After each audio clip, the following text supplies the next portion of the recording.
Blessed love once again. Of course, you know time, so we go straight into what we have to do. Give thanks for your patience. And once again, give thanks for all those who came out this evening. Give thanks for, of course, the blessings of the day and all, prosperity that was fulfilled. As good brother explained, my name is Honorable Priest Isaac, and I'm honored that I could present this lecture this evening. Now, actually, what we'll be getting into is something that is entitled Fairy Tale, Folly, Daze, and Nursery Crime. Now, I know many may have come this evening to actually find out why is it that Winnie the Pooh doesn't wear pants and has on a shirt. But in reality, it's a lot deeper than that. It goes way beyond that. Actually, where we're going to begin this evening now, we're going to find ourselves in the mystics of an ancient African manuscript referred to as the Kabbalah.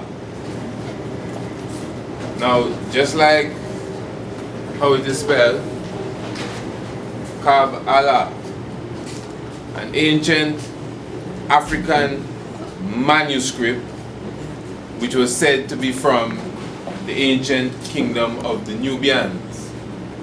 Now, what this Kabbalah was about had to do with the connection between the physical and the spiritual being. The connection between what is referred to as the terrestrial level and the celestial level. When you speak of terrestrial, you're speaking of anything earthly. That is why the name for earth is Tira. And then when you speak of celestial, we're talking of the cosmics. So this manuscript now, listen to it good. The Kabbalah, spelled with a K, specifically had to do with the connection of the physical and the spiritual. It would have been considered a spiritual book. It had to do with chants and the singing of hymns and choruses, not necessarily like what you have today, but because hymns go from way ancient humming. That's the sound that the pyramid makes, the humming, the hum. That's why you hear the honeybees make the hum sound. Now, what they refer to as the Kabbalah today, in contemporary knowledge, they refer to the Kabbalah as a Jewish magic book, wherein if you're going to take it in that way, it's going to really confuse the whole situation. First of all, it's not Jewish, and it's not a magic, it's hardly a book. As you could hear, I explained it as an ancient African manuscript. A manual, originally from its ancient time. Now, it was a coded manuscript. This ancient Kabbalah dealt with what is known as secret science. Now remember, the whole concept of the secret science is nothing new. What we refer to as esoteric messages. Now for those who are here in our previous lecture, remember we spoke of the connection with the River Nile and the Milky Way. We will not really break it down this time around, but I'm sure that you can recall we spoke of the path that the River Nile literally takes on the planet, and we showed you the perfect connection, the mirror-like version that the Milky Way takes, the Milky Way that flows across the sky, that appears to be a river of milk. The path that it has is the same path as the River Nile. So this is why when the Bible speaks of this land flowing with milk and honey, now there's no rivers on earth that is a river that is perfectly aligned with the river that flows like milk, the Milky Way. That's why they call it that, because it looks like milk. Now that is secret science, right out of the hand of the Creator. That's what you call esoteric messages. Esoteric literally means secret science. Good. Now you see all of what we're saying here, how we began and everything. It's really a foundation for everything that we're looking to get into. Because you see, until you really comprehend this part of it, you will not really get the fullness of when we start to evolve and elevate the building or the structure. Because of course, you know, we're coming with facts and truths. We can't be burying the lie bury. This is where all the lies are buried now. But now we're coming now to unravel the truth. So now listen to this meditation. When you read in the scriptures about this, the building of Solomon, Solomon's temple, the temple for Solomon himself, and yes, the temple for the ark. Solomon is known as an ancient grandmaster. 360 degrees to a higher level, even 720. We will get into that as we, you know, proceed. But now, when we speak about the building of the pyramids, the ancient pyramids of Giza, all of these structures which are built in a way to align with the atmosphere and align with the heavens, all of them were built under the whole aspect of secret science. Okay, now listen to me. We're going into some history, and this history is going to lead us exactly where we're going to find ourselves. Because in the 13th century now, there was an individual, a French nobleman by the name of Isaac the Blind. That's his name, Isaac the Blind. He was not blind as such. The blind was actually a title.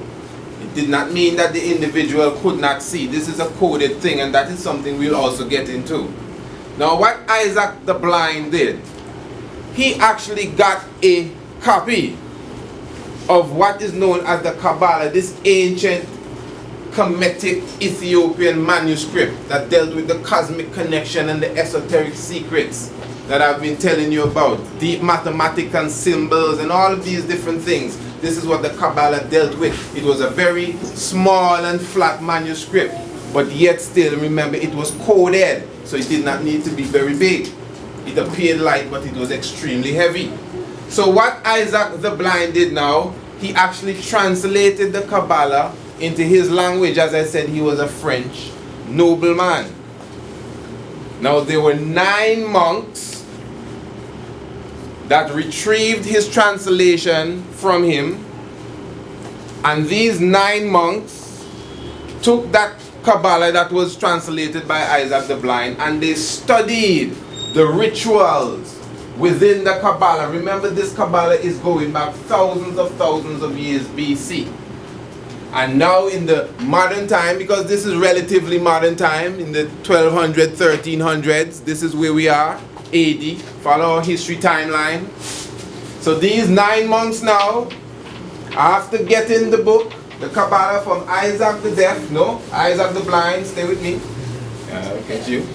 Actually now, they studied the rituals within the book, if you refer to it as that, and grandmasters of the rituals. Because as I said now, it's science, enchantments, codes, symbols, all of these were inside of this ancient Kabbalistic book. Okay. Now these 9 individuals, after attaining to the level of what they learned from this manual that they retrieved from Isaac the Blind, who translated it into French, these 9 individuals took a name. These 9 individuals took a name for themselves. Maybe I have to do something so people watch. These 9 individuals took a name for themselves, specifically the Knights of the Temple of Solomon. You have to keep this in mind. Very important words. This is the first name that they took to themselves now, after, you know, retrieving the book and learning it. Because these people never had this sort of inspiration. Now these Knights of the Temple of Solomon, within 25 years, grew from 9 monks to a government within a government that had an army of its own. Now actually, that's really something that I should have said myself. I usually do that, but I somehow I didn't get to do it this time. I usually ask individuals not really to take off your phone, but if you could turn it down so we, won't be interrupted by, the regular singing and the sheet royal and all these different things that will trouble. Now, as I said, we keep it on track. We Eyes of the Blind and the Nine Monks and the Knights of the Templars of Solomon. Now these Knights of the Templars of Solomon, as I said, within a quarter of a century, they became a force to be reckoned with. And the name now, from Knights of the Templars of Solomon, became the Knights Templars. Now, these Knights Templars now, specifically in the year 1308, we're keeping our dates now, Pope Clement V, obviously the Pope of Rome, and Philip IV of France invited an individual by the name of Jacques de Molay. Jacques de Molay, who was actually the head of the Knights Templars at the time. They invited him and his high, ranking officers to a banquet. 1308. Now actually, he took the invitation, but it was really a trap. Because Jacques de Molay, now actually spelled Jacques, and D-E and Molay, M-O-L-A-Y, Jacques de Molay, the head of the Knights of the Templars. He specifically now, and his officers, high-ranking officers, they were actually arrested by Pope Clement V and Philip IV of France. This is 1308 we are now. Because as I said, this was a government within a government, which was really, like a force going against the Roman archy at the time. So what happened now as time progressed, specifically, the Knights of the Templars became outlawed. Actually, on the first day of May, 1312, the 1st of May, that's where they get the May Day aspect from, the Knights of the Templars became outlawed. And in 1314, on the 18th day of March, Jacques de Molay and his high-ranking officers were burnt at the stake. So we can see what's going on here. Good. I'm sure, as you see, the storyline we're following, If you're just stepping now, no offense to anybody that's stepping in, he just happens to step in when I said so. If you're stepping in now, you may miss that first part of it, wherein that foundation aspect is very important. Because why was it that the Pope of Rome had to be fighting an organization that was just 25 years old or, thereabouts, nothing more than 50 years old? So for the little ones, give thanks for all the children in the house.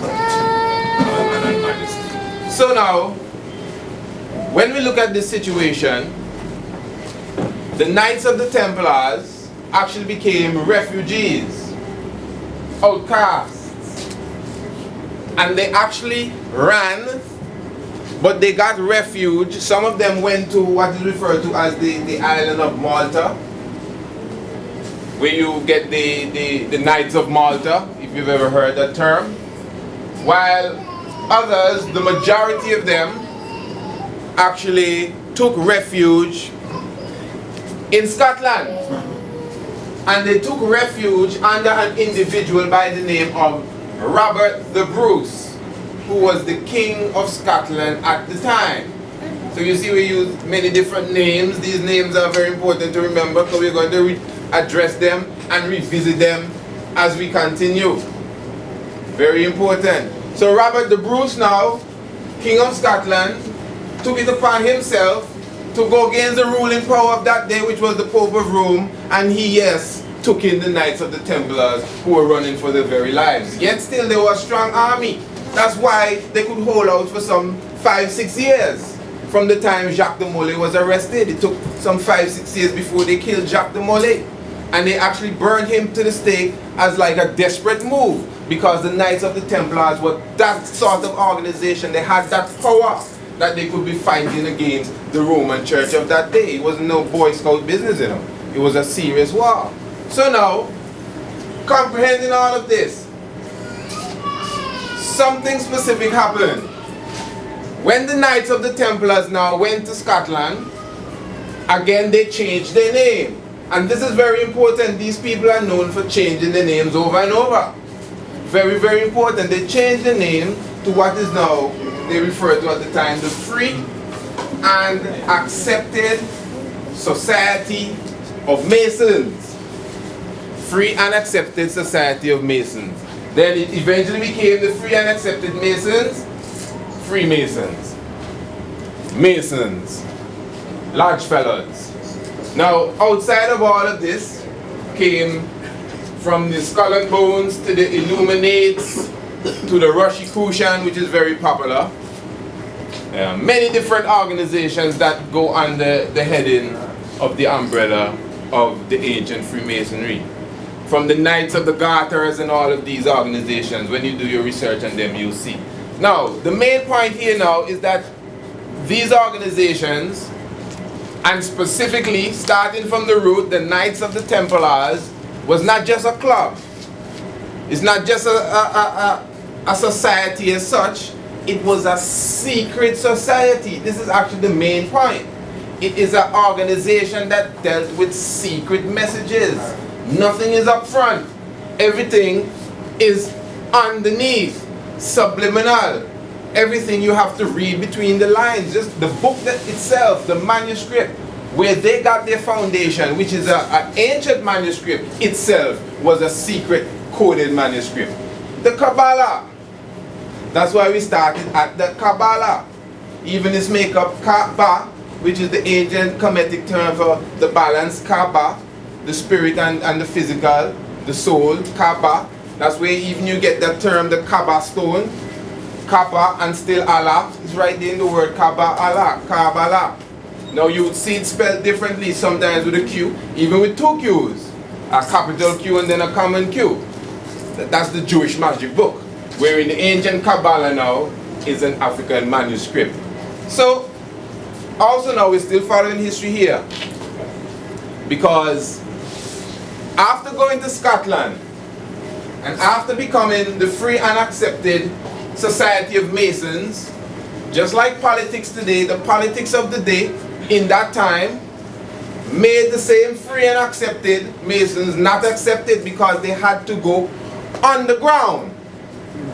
Meaning now that they didn't really go under the street to live, but they went undercover in the sense of they changed their identity.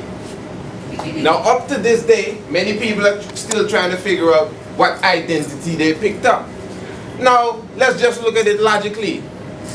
When the Free and Accepted Masons disappeared, who were actually the enemy of the Roman Church at the time, another organization appeared which would appear to be more religiously grounded, known as the Protestants.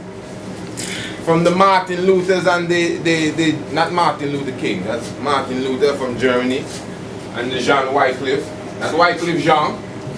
This is someone else again, and the Wolves, and that's somebody naming a wolf, not Blitzer. You see, you can't get all these people confused. But now, these individuals that are referred to as reformers, all you have to do is to look into the science of it. Now, this is what the science is showing you. There's a specific way of building known as the Gothic style of building. Now, this Gothic style, some say it originated in Germany, such the name Gothic, but yet still it is a secret way, a coded way of actually building as such. What is known as secret science. As you know, secret science is actually what we have been getting into. Now, the Masons were always associated with this Gothic way or Gothic style of building, where we now you would notice this is where the whole Mason term comes from. When we mention Solomon, many may know of the architect Hiram Abiff. You read of Hiram Abiff also in the scriptures, and specifically it speaks about him being a master architect. Now it is said that some of Hiram Abiff's workers, remember when they was building Solomon temples, he was the architect and still the foreman of the whole job, operation. So he knew all of the science. That's Hiram Abiff. But some of the individuals, his subordinates, those under him, they wanted to know the secret. But Hiram Abiff refused to, tell them. So it is said now that they band against him and they actually kill him using Masonic tools like a trowel and a mallet and a level, like they leveled him well, and Hiram Abiff died at the hands of his own subordinates who were actually working with him on the building of Solomon's temple. So now, this is why now, as I said, even the whole term Masonic is also symbolic yet literal. So the Gothic style of building now became related to, as I said, the free and accepted Masons, even from the Knights of the Templars. Yet still, after their so-called disappearance, this Gothic style of building began to spring up all over Europe, wherein now you have the whole concept of the rose and the cross appearing in many window panes all across even Europe of that time. Now, the reason why we had to go through all of that is because the science is very important.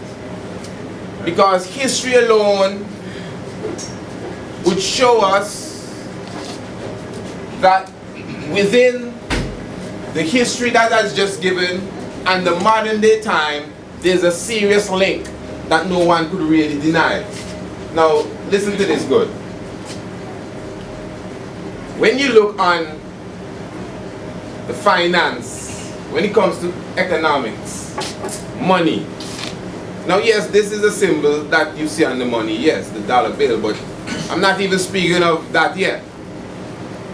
There's a specific name that you could see on a lot of the British currencies, like the Eastern Caribbean dollar.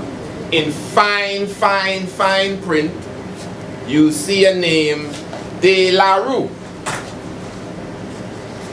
Now, this De La Rue is actually a family name, like a dynasty. And De La Rue, De Lawrence, you could actually trace them back as far as the Society of the Odd Fellows. That's the name of a clique. The Society of the Odd Fellows. Odd Fellows, you hear it. Now, also as far as the Society of Friends, you could trace back names like the Barclays.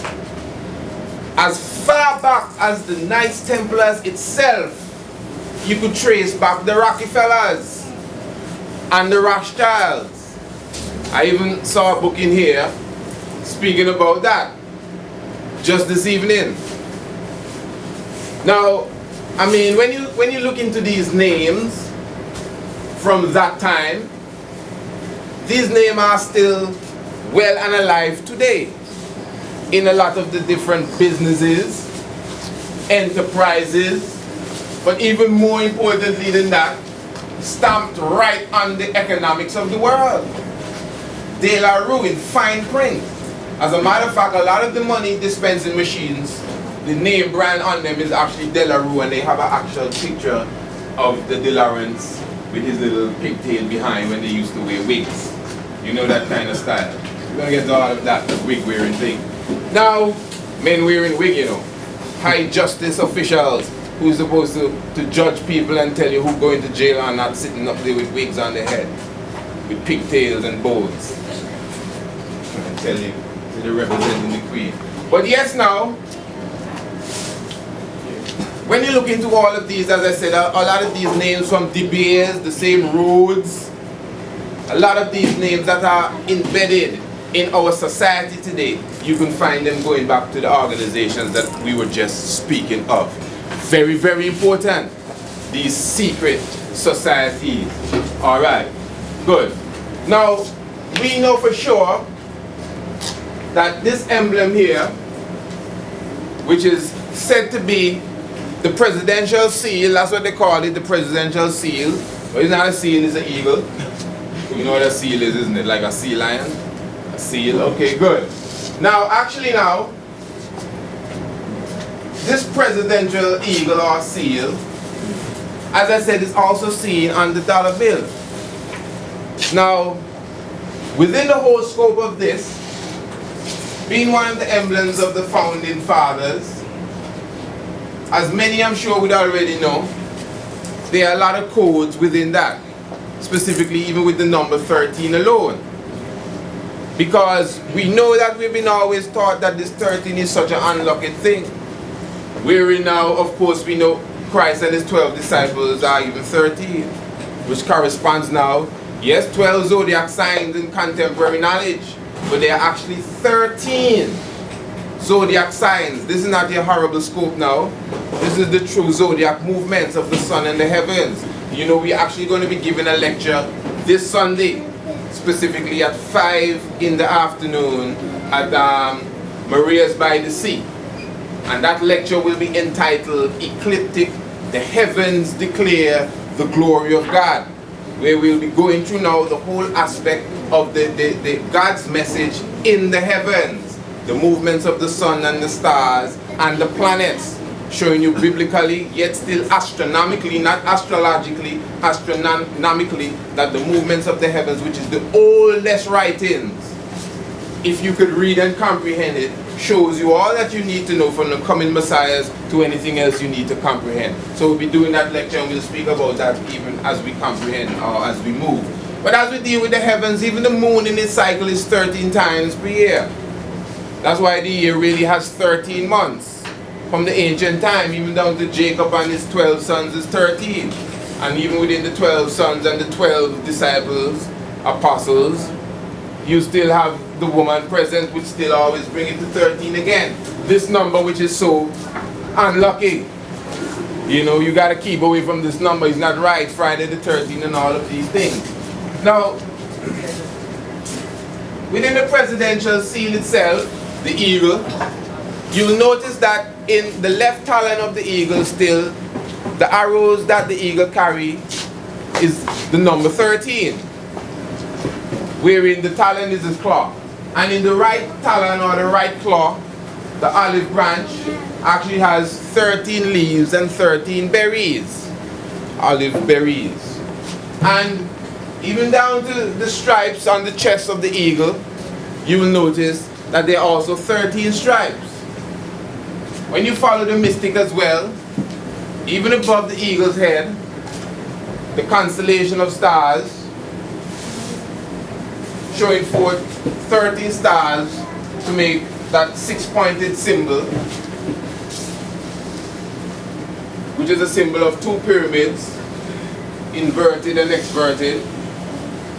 Some refer to it as many different things. 13 again.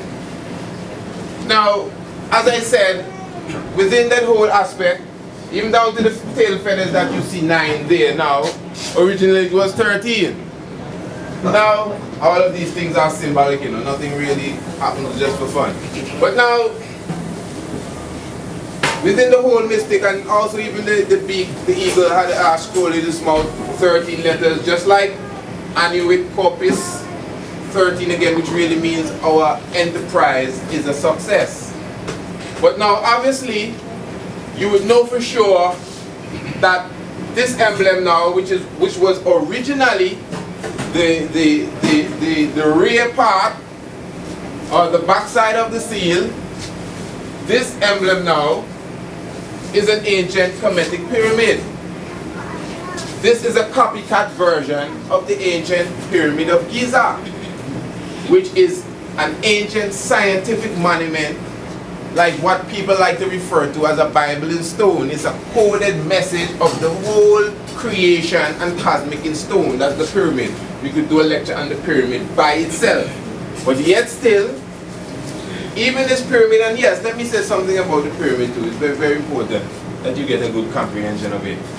In the book of Isaiah, Isaiah chapter 19, verse 19, going into verse 20, it speaks about a pillar in the midst of the land of Egypt and an altar on the border thereof.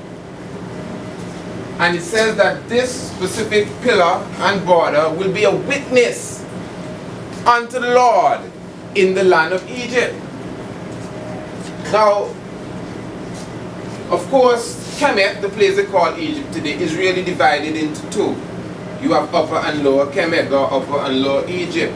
Upper Egypt is actually in the south. We're speaking of highlands here, while Lower Egypt is really in the north. Now, actually, what is taking place is that the Great Pyramid of Giza specifically rests on the borderline of Upper and Lower Kemet, or Upper and Lower Egypt. And yet still at the same time it's in the middle of the whole land of Egypt. So mysteriously this pyramid is in the midst of the land of Egypt, yet still on the border. So when Isaiah chapter 19 verse 19 says, now in the last day there shall be a pillar in the midst of the land of Egypt and an altar on the border thereof, is the same structure. Because it says it shall be a witness unto the Lord. We're in the pyramid now, not this fake one here. The real pyramid is a witness unto the Lord, because now in the Hebrew numerology, the value, the value in numbers as far as the height of the pyramid is 5,449 cubic inches. I just had my tongue going there for a time. I'm going to get it. And at the same time now, when you look at the scripture of Isaiah chapter 19 verse 19 going into verse 20, it shows you now that the value of that scripture, not in English, very important, not in English, in Hebrew, the value, we're speaking of numerology now, the value of that scripture in Hebrew is 5,449.